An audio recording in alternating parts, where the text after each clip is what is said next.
One of the most interesting races of the 2015 campaign isn't between a Liberal and Conservative or an NDP and a Liberal. It's an internal battle between two members of the same party in the Midtown riding of Eglinton-Lawrence. Former Conservative MP Eve Adams from Mississauga-Brampton South crossed the floor to join the Liberal Party after she was denied the Conservative nomination in Oakville North Burlington. Now she has chosen to run for the Liberal nomination in Eglinton-Lawrence. Except there's one problem. Marco Mendicino has been working for the nomination for almost a year. He joins us to discuss what is happening in the riding. Marco, thank you so much for joining us today. Marcel, thanks for having me. It's great to be here. So Marco, you've been seeking the nomination for almost a year now? Yeah, that's right. We started at the end of August, beginning of September, so it's coming up on a year. Hard to believe, but here we are. I'm sure you must have been surprised, as many people were, when Eve Adams crossed the floor to join the Liberal Party and then said a few weeks later that she would seek the nomination in Eglinton-Lawrence. Well, I was surprised like most people, but that surprise quickly turned to being very focused and very energized. People are very happy to know that they can support a local lifelong Liberal, and as a result, we have seen more volunteers sign up and more membership sign up. We just frankly seen more momentum across the board. So I tend to be an optimist, and I've taken it as a positive development. It's been one of the most watched riding contests in the city. Certainly, of any of the nominations out there, Eglinton-Lawrence has attracted more media scrutiny, not just in Toronto, but across the country. How are you handling this media attention?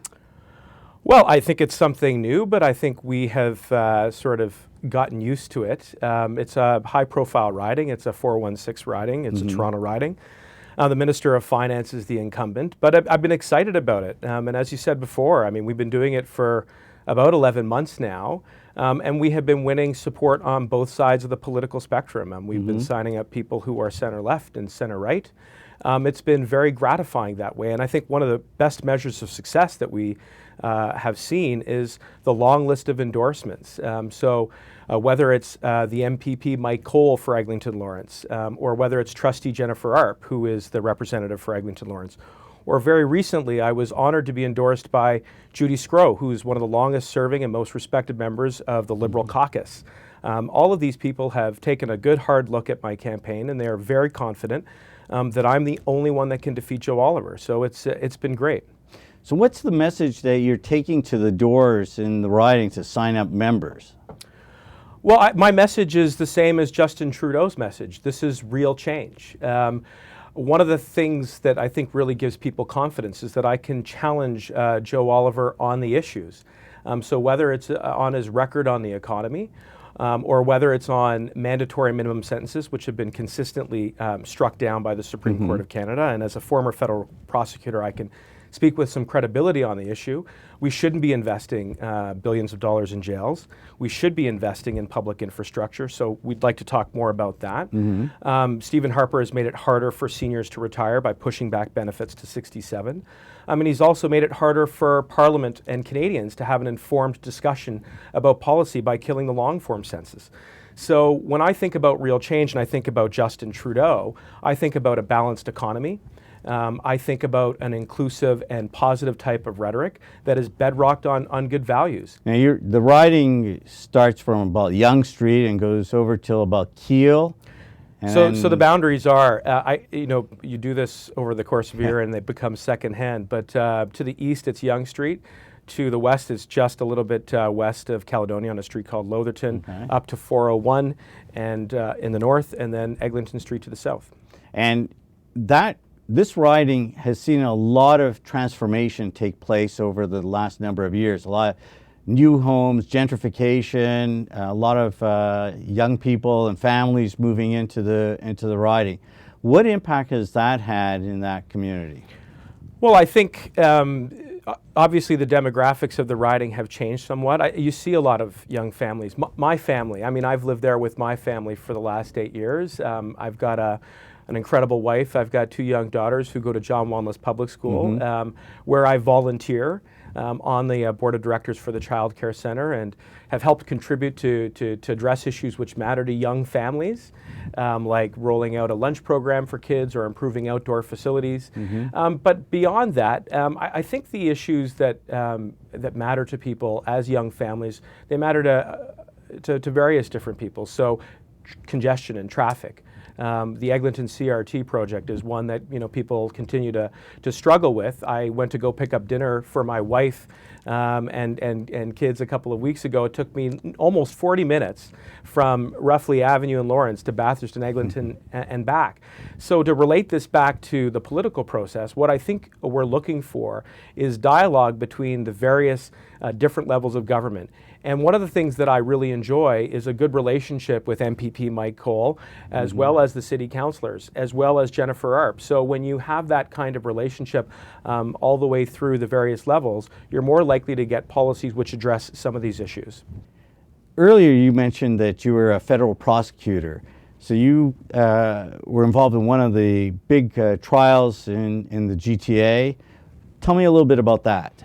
I was assigned to a case called the Toronto 18. That was a case that involved a group of self-radicalized individuals who were trying to detonate a number of bombs and undermine national security.